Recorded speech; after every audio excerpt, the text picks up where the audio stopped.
La lucha contra el narcotráfico en México se ha cobrado miles de vidas inocentes, pero pocas historias evidencian la vulnerabilidad del Estado frente al poder corrupto de los cárteles, como la del policía Eduardo Triana. Su trágico final, a manos del cártel de Sinaloa, conmocionó a todo el país que se dice en su guerra contra las drogas. Sin embargo, casos como el de Eduardo demuestran que esta es una guerra perdida, donde el poder de los narcos reina absolutamente impune.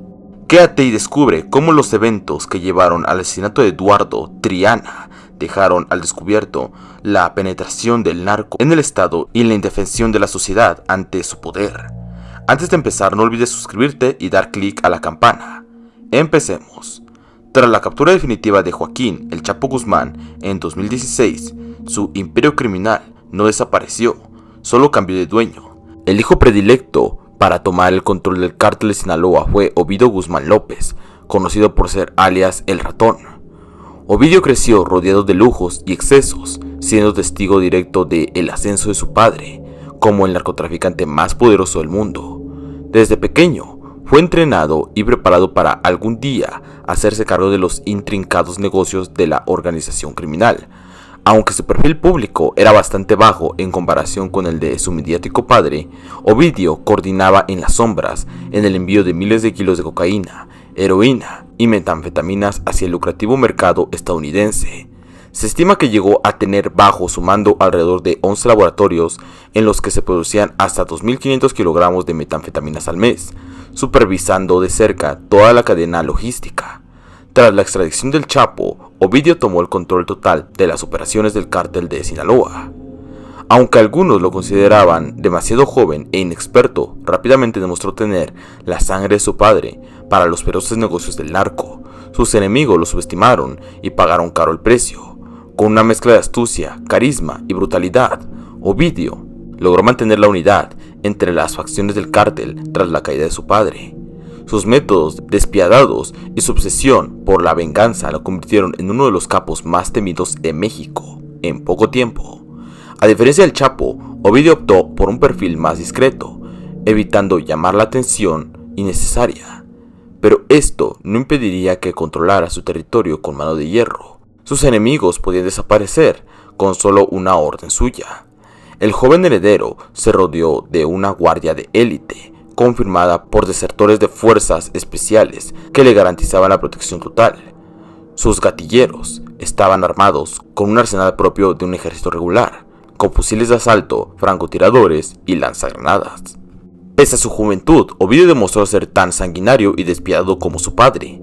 Aplastó sin contemplaciones cualquier amenaza contra su poder, ganándose una reputación de implacable. Dejó claro que el cártel de Sinaloa estaba en buenas manos. Sin embargo, al igual que le sucedió a El Chapo, su tiempo como el capo más poderoso de México tenía los días contados. En octubre del 2019, su imperio criminal colapsó en cuestión de horas, en medio de una monumental cacería impulsada por autoridades mexicanas y estadounidenses. Pero la historia de los Guzmán aún tenía algunos sangrientos capítulos por escribir. El 17 de octubre del 2019 comenzó como un día cualquiera para los habitantes de Culiacán, Sinaloa. Nada hacía presagiar que en cuestión de horas su ciudad se convertiría en el campo de batalla ante el cártel de Sinaloa y las autoridades mexicanas. Ese día, siguiendo órdenes de la DEA y de un tribunal de Estados Unidos, un grupo de élite de la Guardia Nacional Mexicana se presentó en una vivienda de Culiacán en busca de Ovidio Guzmán López, el hijo del Chapo y líder del cártel tras la caída de su padre. Para su sorpresa, Guzmán se encontraba en el lugar y no opuso resistencia al arresto. El joven capo fue esposado y escoltado hacia el vehículo, mientras sus agentes se preparaban para trasladarlo a la Ciudad de México. Pero la noticia de su captura recorrió la ciudad como un reguero de pólvora. En cuestión de minutos, Culiacán se convirtió en una zona de guerra. Los sicarios del cártel coparon las calles con los vehículos aliados y comenzaron a sitiar cada punto neurálgico de la ciudad, con fusiles de asalto, ametralladoras calibre 50 y hasta lanzagranadas. Los criminales superaban ampliamente el poder de fuego a las fuerzas de seguridad. Exigían la liberación inmediata de su líder. De lo contrario, amenazaban con ejecutar a los 8 soldados que custodiaban a Ovidio y desatar una masacre sin precedentes. El caos se apoderó de Culiacán, con enfrentamientos, balaceras y narcobloqueos por toda la ciudad. Viendo el cariz que tomaban los acontecimientos y el inminente baño de sangre, el presidente Andrés Manuel López Obrador tomó una controvertida pero pragmática decisión: ordenar la liberación de Ovidio Guzmán para pacificar la situación. Tras intensas negociaciones, Guzmán fue puesto en libertad. Los criminales se replegaron, no sin antes dejar un saldo de 8 muertos y 16 heridos en esta monumental derrota del Estado mexicano que pasó a la historia como el Culiacanazo. Pero la violencia desatada de ese día tendría nefastas consecuencias en las semanas siguientes, entre ellas el asesinato a plena luz del día de un valiente policía que se había atrevido a desafiar al poderoso cártel de Sinaloa. Eduardo Triana Sandoval era un oficial de policía que llevaba 14 años sirviendo a la operación de Culiacán. Tenía 44 años, estaba casado y tenía 3 hijos. Según sus compañeros, era una persona entregada a su labor, un padre y esposo ejemplar.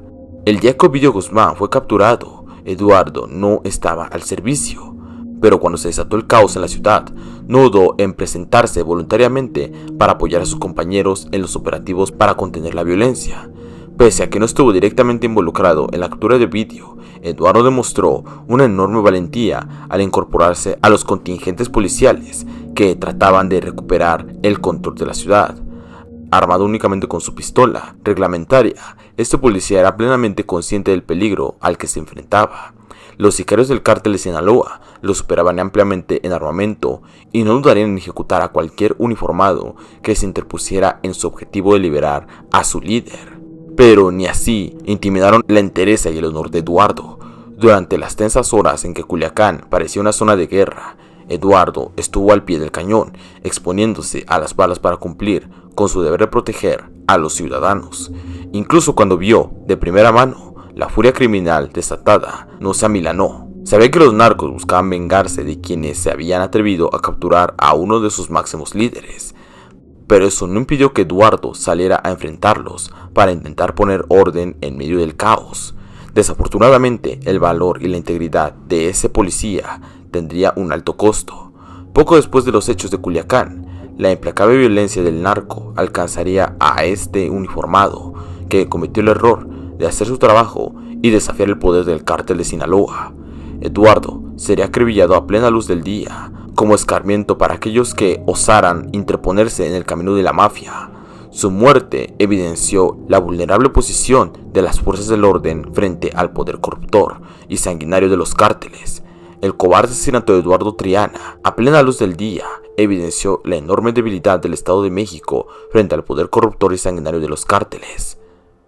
Pese a los constantes discursos sobre la guerra contra el narco, este crimen demostró que son los narcos quienes controlan amplios territorios, imponen su ley a sangre y fuego y asesinan impunemente a quien se interponga en su camino. La muerte de Eduardo expuso las falencias del Estado infiltrado y rebasado por el narco, un Estado donde los criminales campean a sus anchas, perpetran masacres y acribillan uniformados sin temor a consecuencias. El valiente policía fue víctima de la furia negativa del cártel de Sinaloa, que con su ejecución envía un claro mensaje: nadie debe osar desafiar a nuestro poder, sea civil o autoridad. Con más de 150 impactos de bala sobre el cuerpo de Eduardo, dejaron en claro el destino que les espera a quienes pretendan hacerles frente. Su muerte simbolizó la indefensión de la sociedad ante la barbarie del narco. El asesinato quedó impune, sin que las autoridades pudieran o quisieran identificar o capturar a los responsables. Otro triste recordatorio de la penetración criminal en las instituciones del Estado. Eduardo no fue más que otra víctima de la fallida estrategia contra el narcotráfico en México. Una guerra perdida donde policías y soldados son masacrados a diario en emboscadas, sin recursos para defenderse del poder del fuego de los criminales. Mientras los narcos operan en un arsenal militar de última generación, muchos policías como Eduardo solo cuentan con unas pistolas reglamentarias frente a los AK-47 y fusiles de asalto del enemigo. Una lucha desigual donde el Estado lleva todas las de perder.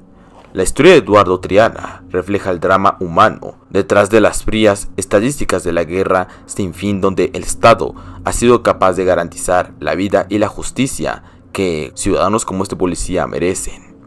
Si quieren conocer más sobre la cruda realidad detrás de esta guerra, suscríbanse, activa la campana de notificaciones para enterarse de nuevos videos. Hasta la próxima entrega sobre el mundo del narcotráfico. Gracias por acompañarnos.